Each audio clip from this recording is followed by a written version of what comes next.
Local 4 News starts now with a breaking news alert.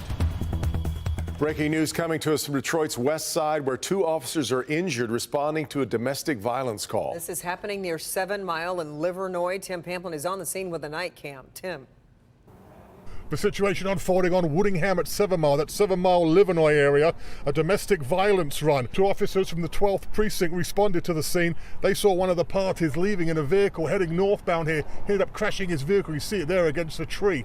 Police will always tell you domestic assault runs are the toughest ones they have to deal with. You never know what's going to happen, and like you said, they are full of emotion. You show up and things are already escalated to a high level, and we're walking in blind. And that's precisely what occurred here this evening. The male suspect was very excitable, got into a fight with the 2 officers. They ended up deploying their taser to take him into custody. During the melee, the 2 officers were injured. They're at the local hospital getting checked out right now. The suspect is in custody. That is the scene on the west side with the night cam. Tim Pamplin, Local 4.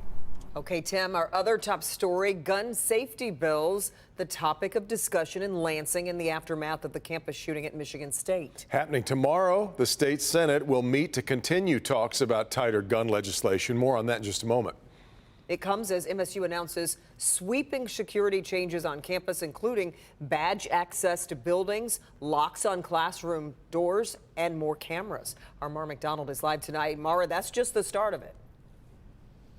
That's right, Kimberly. The university has put out an RFP for a new state-of-the-art security system for campus, which would include things like more video cameras, but key here, real-time monitoring of those video cameras. Let me show you. Some of these changes are going to take time, but the first part of this, requiring students to use their key card to access educational buildings after 6 p.m., that's set to go into practice by March 13th. And I wish it did not have to be that way, but I'm glad they're putting in more security measures. Installing more cameras and locks on classroom doors is a process. That will take time. It will take time. Supply chain, we're heavily reliant upon that. Installation, things of that nature. But we will begin to do that as soon as the equipment arrives. The university also wants a new state-of-the-art security system for campus, which would have real-time, centralized monitoring of cameras across campus. It also wants students to undergo active shooter training. Local 4 security expert Darnell Blackburn, who is a former MSU police officer, says all of these changes make a difference, but the most impactful, the active shooter training, because it has to be, if somebody wants to do something like this, it takes a lot to stop them. So the best thing we can do is just plan and prepare. Back here live, the university is hopeful that it will have locks on those classroom doors by the fall semester. We're live downtown tonight. I'm Mara McDonald, Local 4. Okay, Mara, thank you.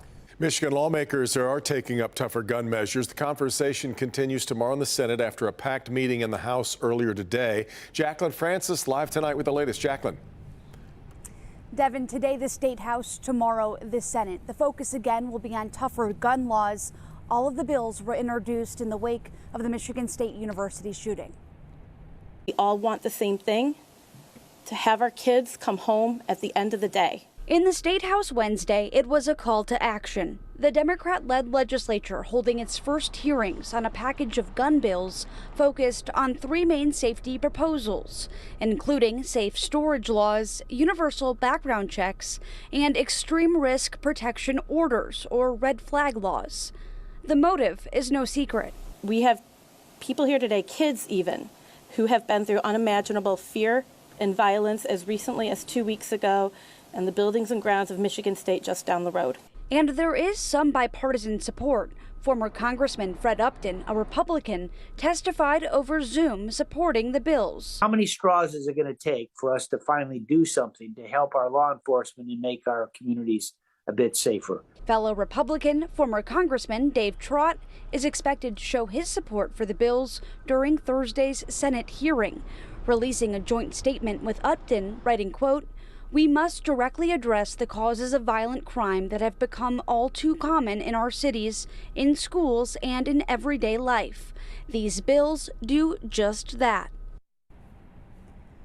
Be sure to stay with us tomorrow as we bring you coverage of that Senate hearing. Reporting live tonight, Jacqueline Francis, Local 4. We will. All right, Jacqueline.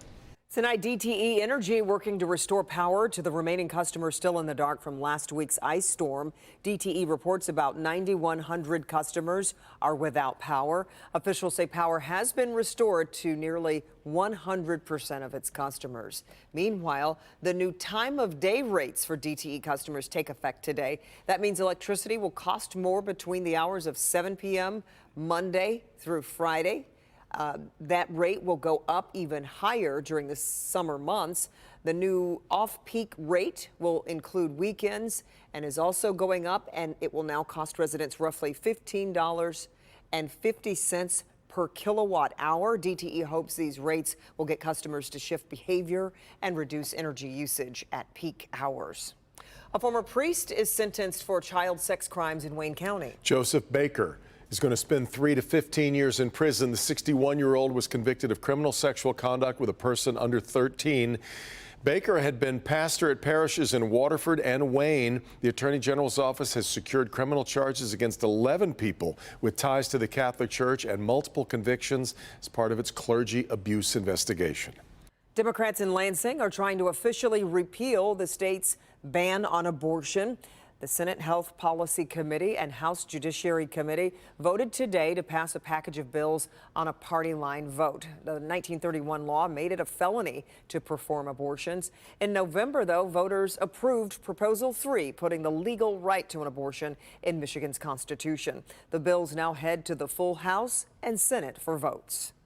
A Democratic tax relief plan is waiting for Governor Whitmer's signature. Key part of the bill increases the working family's tax credit from 6% to 30%. Democrats say that will save 700,000 people in Michigan an average of $3,100. It also gradually eliminates the state's so-called retirement tax. The plan, though, does not include the $180 rebate checks the governor was proposing. Republicans were against that, saying it would have killed the opportunity to roll back Michigan's income tax rate. Well, if you enjoyed this afternoon's spring-like weather, it's going to end up being a rather short reprieve. It was lovely. It was really nice. Forewarned meteorologist Kim Adams is here tracking the next troublemaker, we'll call it, Kim.